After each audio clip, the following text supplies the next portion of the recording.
ဒီလိုထူးထူးဆန်းဆန်းလေ့ကျင့်နည်းမျိုးကိုကြားဘူးမြင်ဘူးကြလားမိခင်ကြွက်မကြီးဟာသူ့သားသမီးတွေကြောင်ဖမ်းမခံရအောင်ကြောင်ရုပ်တုတစ်ခုကိုတုံးပြီးတိုက်ခိုက်မှုတွေကိုဘယ်လိုရှောင်ရမလဲဆိုတာနေတိုင်းအပြင်းထန်လေ့ကျင့်ပေးနေတာပါဒါတင်မကသေးပါဘူးသားသမီးတွေပိုက်စားလို့အစာစားချင်ရင်တော့မှထောင်ချောက်ပေါင်းစုံကိုကြော်ဖြတ်ပြီးမှစားရတာမျိုးပါသူဒီလောက်ထိစီကံတင်းကျပ်နေရတဲ့အကြောင်းရင်းကတော့သူတို့အိမ်ဘေးနာတင်ကြောင်မိသားစုတစုနေထိုင်နေလို့ပါပဲ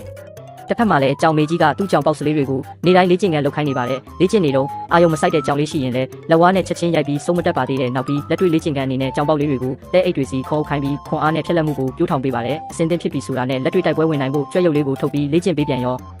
ဒါပေမဲ့ဒီလိုပြင်းစရာကောင်းတဲ့သင်ခန်းစာတွေကြောင့်အမြဲတမ်းအတန်းပြေးခြင်းနဲ့စိုးပေလေးတွေရှိစမြဲပါအဲ့ဒီလိုနဲ့ကြွက်စိုးပေလေးနဲ့ကြောင်စိုးပေလေးတို့ဟာအတန်းပြေးရင်းလမ်းမှာမမျော်လင့်ပဲတိုက်မိကြပြီးတယောက်ကိုတယောက်ကြောင်တောင်နဲ့စိုက်ကြည့်နေမိကြတယ်အဲ့ဒီအချိန်မှာကြွက်အမေကြီးထွက်လာပြီးသူ့ကလေးကိုအမြန်ဆွဲခေါ်ကြောင်ပေါက်လေးကိုတော့မောင်းထုတ်လိုက်တာပေါ့ဒါပေမဲ့ဆူဆူဆန်းဆန်းရှိတဲ့ကြောင်ပေါက်လေးကသူတို့နောက်ကိုလိုက်ရင်ကြွက်တွင်းထဲအထိရောက်လာခဲ့တယ်ဒါကိုမြင်မြင်ချင်းကြွက်အမေကြဒီကကြောင်လေးကိုအပြင်ကိုကောက်လွှင့်ပစ်လိုက်ပါလေရောတနာစရာကြောင်ပေါက်လေးလည်းအိမ်ကိုငိုယိုပြီးပြန်တိုင်တော့တာပေါ့ကြောင်မေကြီးလည်းဒီအကြောင်းကြားချင်းဒေါသတကြီးနဲ့ရှင်းပြချက်တောင်းမှုကြွက်တွင်းဝါကိုချီတက်လာခဲ့တယ်ဒါပေမဲ့ကြွက်အမေကြီးကထွက်လာပြီးကြောင်မေကြီးကိုနိုင်လက်ညှိုးလက်ကလေးသုံးပြီးညလုံးကိုချက်ချင်းစိုက်ထုတ်ပစ်လိုက်တယ်ကြွက်တွင်းနဲ့လည်းဝင်မရအထိနာသွားတဲ့ကြောင်မေကြီးလည်းမတက်နိုင်ပဲပြန်လှည့်သွားရတော့တာပေါ့သူတို့အိမ်ပြန်ရောက်ပြီးတိတ်မကြခင်မှာပဲကြွက်ပေါက်လေးကအပြင်ကိုပြန်ထွက်လာပြန်တယ်ဒါကိုမြင်တဲ့ကြောင်ပေါက်လေးကလည်းခိုးထွက်လာခဲ့တာပေါ့ကြွက်ပေါက်လေးကတက်ပြဖွင့်ဆက်အဟောင်းတစ်ခုကိုတွေ့သွားပြီးခလုတ်ကိုနှိပ်လိုက်တဲ့အခါတာယာတဲ့တချင်းတန်လေးထွက်လာခဲ့တယ်တွဲခတ်ပြီးကနေကြလုံးကြောင်ပေါက်လေးကခြေချော်ပြီးရင်မြောင်းနဲ့ပြုတ်ကျသွားပါလေရော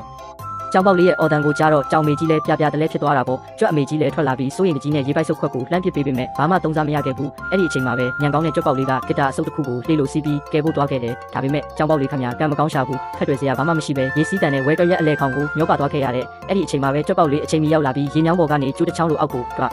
အဲလောင်းချိတ်ကကြောင်လေးကိုလှမ်းဆွဲလိုက်တယ်ဝဲကရက်ရဲ့လက်ပတ်အားကြောင့်သူတို့နှစ်ကောင်လုံးလိမ့်တွန်းသွားပြီးအချိန်နဲ့အပြင်ကိုလွတ်ထွက်ကဘေးကင်းကင်းနဲ့လွတ်မြောက်လာခဲ့ကြပါတယ်ကလေးတွေဘေးကင်းကင်းနဲ့ပြန်ရောက်လာတော့မိခင်နှစ်ယောက်လုံးပြေးဖက်ပြီးငိုကြတာပေါ့ဒီဖြစ်ရပြီးနောက်မှာတော့ကြောင်နဲ့ကြွက်ဟာငင်းငင်းချင်းချင်းနဲ့တင်းတင်းမြတ်တစွာနေထိုင်သွားကြပါတော့တယ်လို့ထင်ရပေမဲ့အဲ့ဒီအချိန်မှာပဲအကြောင်အမေကြီးကစောစောကအထိုးခံလိုက်ရတာကိုရုတ်တရက်တတိယသွားပြီးကလေးစားချီတဲ့အနေနဲ့ကြွက်အမေကြီးကိုပြန်ထိုးလိုက်ပါလေရောအဲ့ဒီလိုနဲ့ပဲသူတို့ရဲ့ကြောင်နဲ့ကြွက်စစ်ပွဲကြီးကတော့အစကနေပြန်ဆသွားခဲ့ရပါတော့တယ်